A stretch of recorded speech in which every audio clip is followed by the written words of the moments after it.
que había mucha gente justamente en las calles. Yo creo que en esto hay que tener una línea de conducción. Yo sé que no es un tema fácil, porque también lo viví como alcalde. Es un tema tremendamente complejo.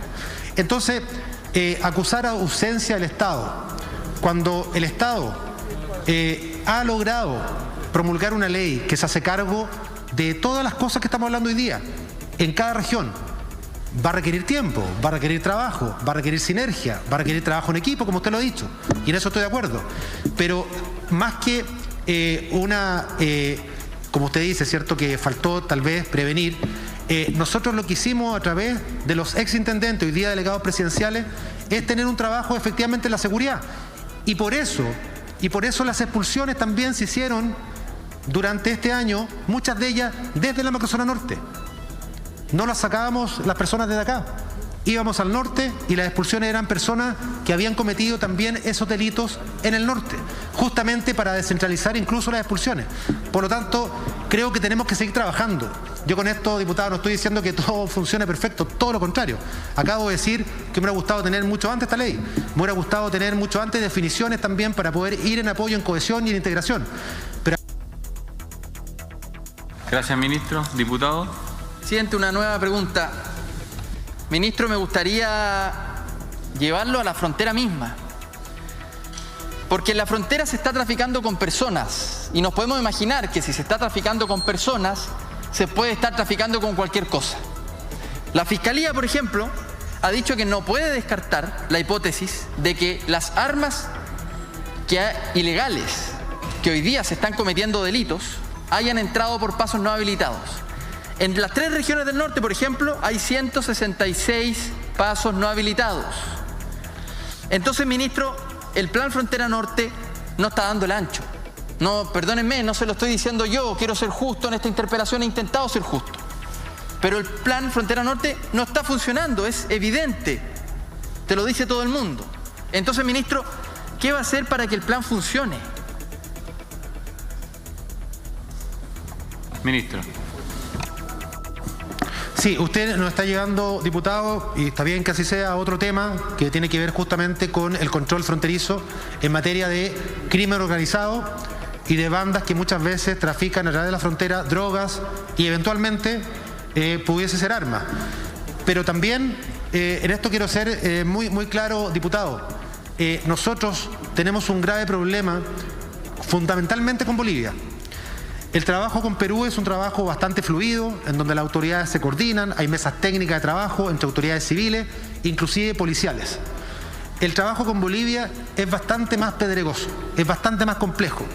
No tenemos la misma disposición del lado boliviano y lamentablemente tenemos evidencia que muchas veces tanto las policías bolivianas como también el ejército a veces son más parte del problema que de la solución. Dicho eso, nosotros tenemos hoy en la frontera fundamentalmente en esa zona de Colchane, diputado, un dispositivo tal vez como nunca antes lo tuvimos.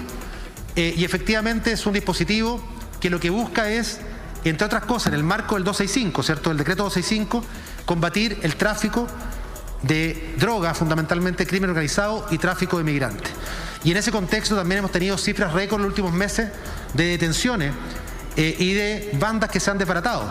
Quiero recordar, ¿cierto?, el caso de que los militares bolivianos entran a Chile.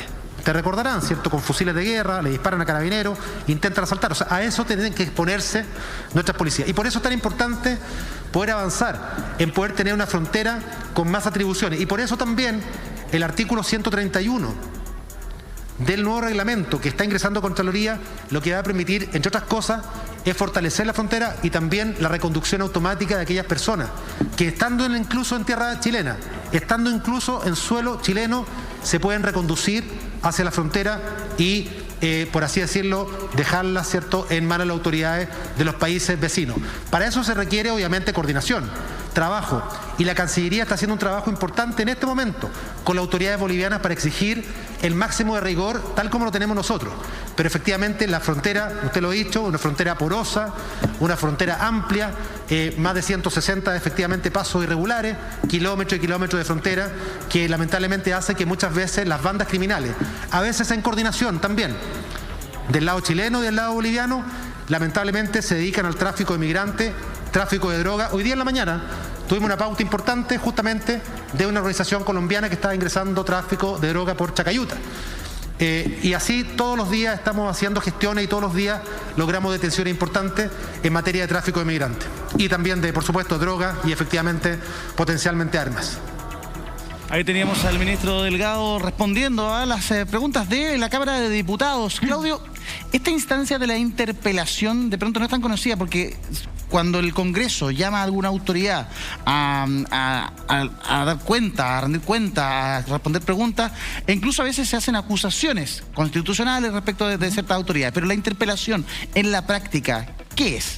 Básicamente la interpelación es el mecanismo que tiene el Congreso por el cual solicita o llama a un ministro de Estado para los efectos de que conteste las preguntas que tienen en un área específica.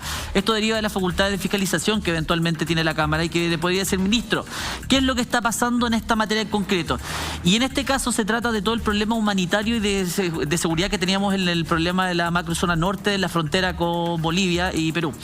Y en general lo que estaba hablando, lo que querían saber el Congreso en este caso era cuál era el manejo que estaba teniendo el gobierno respecto de todos los problemas que se habían generado por el ingreso de inmigrantes ilegales y todo el problema que había en el norte.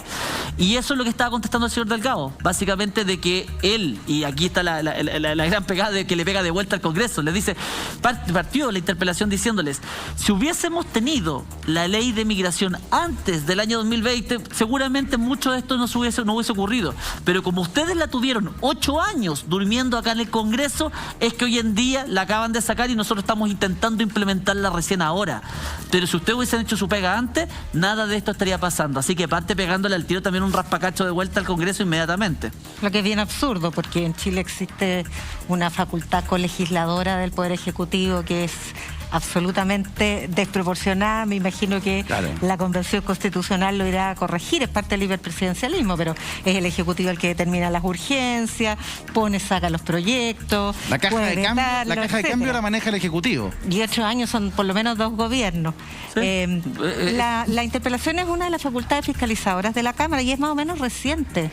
No sé de cuándo data. Pero... No, las interpelaciones están desde la Constitución del 33, pasó la del 25 y después quedó la del 80. No, pero no existían antes, sí.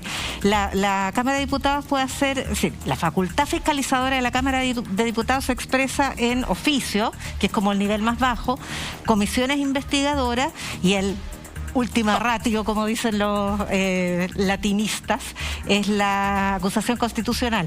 Y la interpelación empezó a implementarse. Tenés razón, con la acusación. La acusación viene de la del 20, tenés toda la razón. Yo creo que unos 7, 8 años. Y además partieron siendo algo muy agresivo. Ahora ya se han normalizado un poco, son una conversación. Pero al principio las primeras interpelaciones eran unos verdaderos round entre ministro y diputado interpelador. Vamos de inmediato entonces a Valparaíso con Pablo Yutrovich, quien tiene más detalles de esta interpelación al ministro del Interior.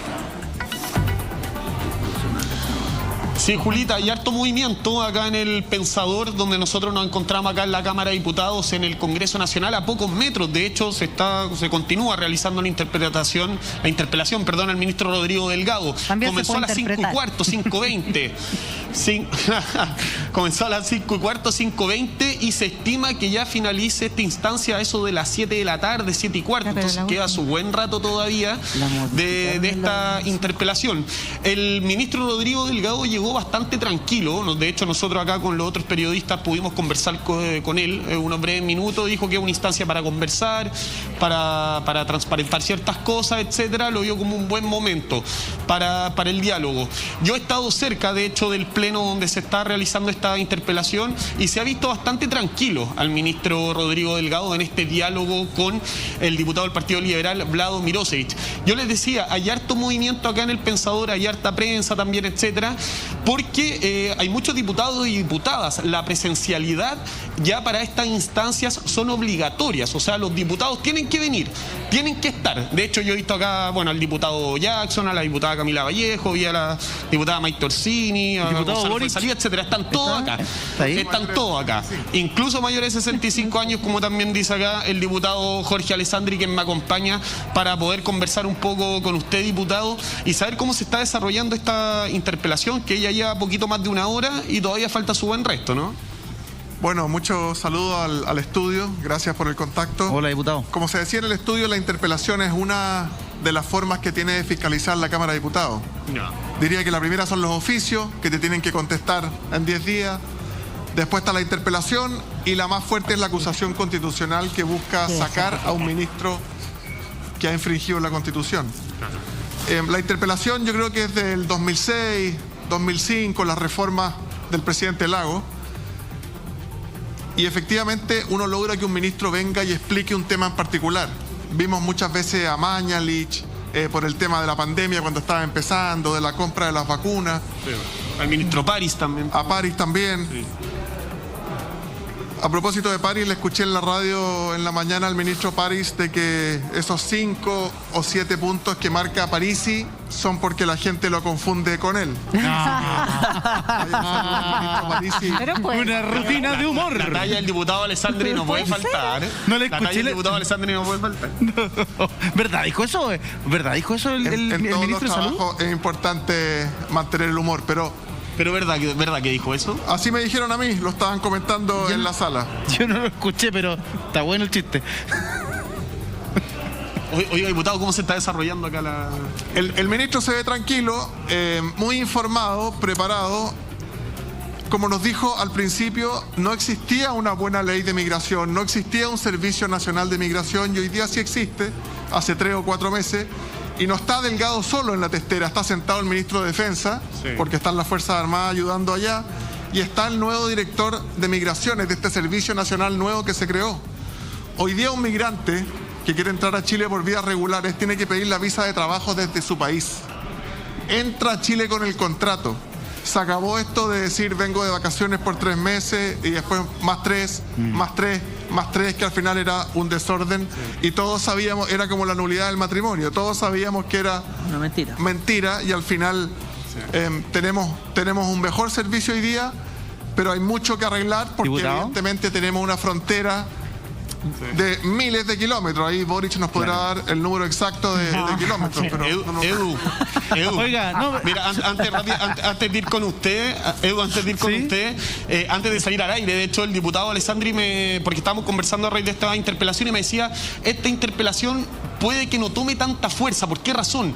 Porque llega un poco, haciendo una analogía futbolística, un poco fuera de juego con la contingencia, con los temas que se están hablando hoy en día. Claro, la crisis migratoria fue bastante potente hace aproximadamente un mes, pero hoy día el diputado Alessandri me señalaba y me decía que ahora está la carrera presidencial, está la constituyente, que hay otros temas más fuertes y es por esa razón que esta interpelación no puede tomar tanta fuerza según lo que usted me señaló, ¿no?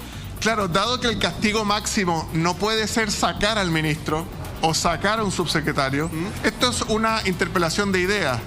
Expone el diputado, expone el ministro, le contesta, y si la contingencia de la semana tiene 4 o 5 noticias más relevantes o de más atención ciudadana, las interpelaciones pasan a segundo plano, y yo siento que está pasando un poco en este caso, a pesar de que para la gente del norte, para los diputados del norte es muy importante, en la prensa nacional no se está viendo con tanta fuerza. ¿Diputado? Muchachos. Pero independiente de la prensa nacional, diputado, yo creo que acá se tiene que tomar el toro por la asta de una vez por todas con el tema de la migración y lo que está pasando en Colchane, en Iquique, en Antofagasta.